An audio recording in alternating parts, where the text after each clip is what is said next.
किसी ने बड़े कमाल की बात कही है कि लोग अपने चेहरे को साफ रखते हैं जिस पर लोगों की नजर होती है, लेकिन अपने दिल को और अपने कर्मों को साफ रखना भूल जाते हैं जिस पर भगवान की नजर होती है।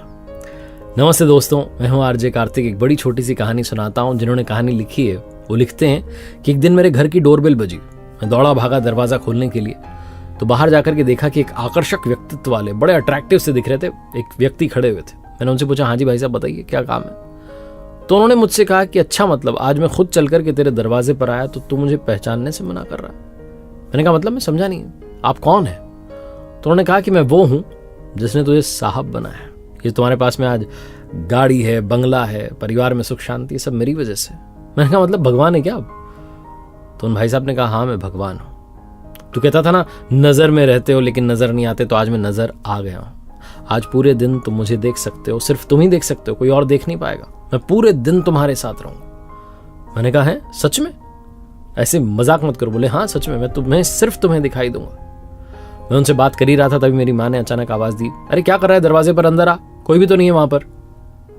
मैं घबरा गया, सहम गया कि क्या हुआ, माँ को दिखाई क्यों नहीं दे रहे। बिना देरी के अंदर आया। अंदर आकर मैं सोफे पर बैठा तो देखा पास में भाई साहब बैठे हुए थे। मैंने कहा तो सच में भगवान ही है।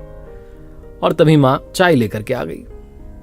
मैंने जैसे ही चाय की पहली चुस्की ली, मेरी आदत थी चिल्लाने की, मैंने कहा माँ ये कैसी चाय बना दी, इतनी चीनी है। और तभी मैंने देखा कि वो मुझे देख रहे हैं, मैं उनकी नजर में हूं।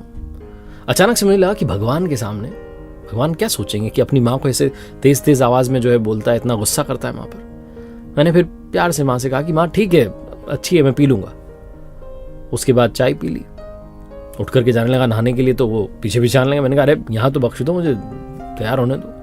तैयार होके आया पूजा पाठ के लिए, तो वहां पर भी मेरे साथ थे, मुझे ही दिखाई दे रहे थे।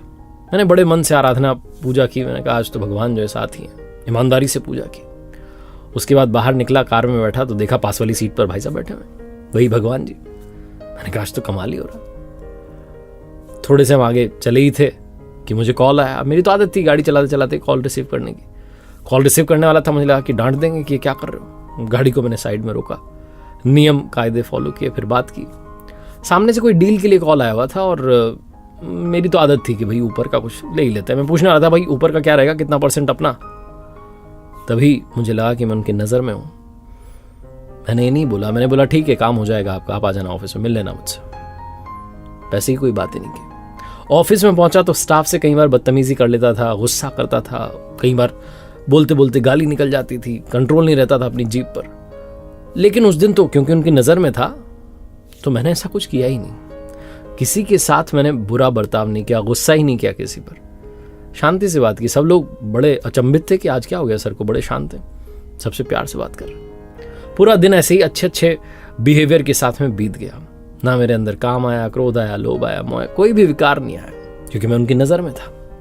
मैंने कहा भाई एक दिन तो ढंग से जीना है। शाम हुई, दफ्तर से वापस घर जाने के लिए गाड़ी में जाकर के बैठा तो पहले से वो आकर के बैठ गए थे सीट पर। मैंने कहा सीट बेल्ट लगा लो, थोड़ा नियम आप भी फॉलो करो। उन्होंने सीट बेल्ट लगा लिया। हम चल दिए, घर आए तो डिनर तैयार था डाइनिंग टेबल पर, माँ इंतजार कर रही थी। मैंने देखा कि वो भी साथ में आकर के बैठ गए। पहली बार मैंने अपने जीवन में कहा प्रभु पहला निवाला आप लीजिए। उन्होंने पहला निवाला लिया, फिर मैंने भोजन शुरू किया। डिनर कंप्लीट हुआ तो माँ ने मुझसे कहा कि आज तो तूने खाने में कोई कमी नहीं निकाली, आज तूने बताया नहीं कि इसमें ये कमी वो कमी, तो रोज कुछ ना कुछ कहता है। आज क्या हो गया, सूरज पश्चिम से निकला है क्या? मैंने कहा नहीं माँ, आज सूरज मेरे हृदय से निकला है, आज सूर्योदय मन में हुआ है। और ये भोजन नहीं था कि इसमें कमी निकालूं, आज मैंने प्रसाद ग्रहण किया है, प्रसाद में कोई कमी थोड़ा ना होती है। मेरी माँ बड़ी सरप्राइज थी कि क्या बात है, बच्चा तो बिल्कुल ही चेंज हो गया। उसके बाद थोड़ा टहला, सोने के लिए आया तो देखा कि वहाँ पर भी वो मौजूद थे, मेरे सिर पर हाथ फेर रहे थे और मुझसे कह रहे थे कि तुझे किताब पढ़ करके सोने जाने की जो तेरी आदत बन जाती है, कई बार तो संगीत सुन करके सोना चाहता है, आज किसी चीज़ की तुझे चिंता नहीं है, तुझे सुकून की नींद आएगी। और सच में मुझे सुकून की नींद आ गई। अचानक से जोर से माँ की आवाज़ आई, तब मेरी नींद खुली तो रियलाइज हुआ कि ये सब तो एक सपना था जो चल रहा था। मैं गहरी नींद में था, एक सपना देख रहा था, लेकिन सच तो ये है कि मैं जीवन की गहरी नींद में था, उस सपने ने मुझे उस नींद से जगा दिया।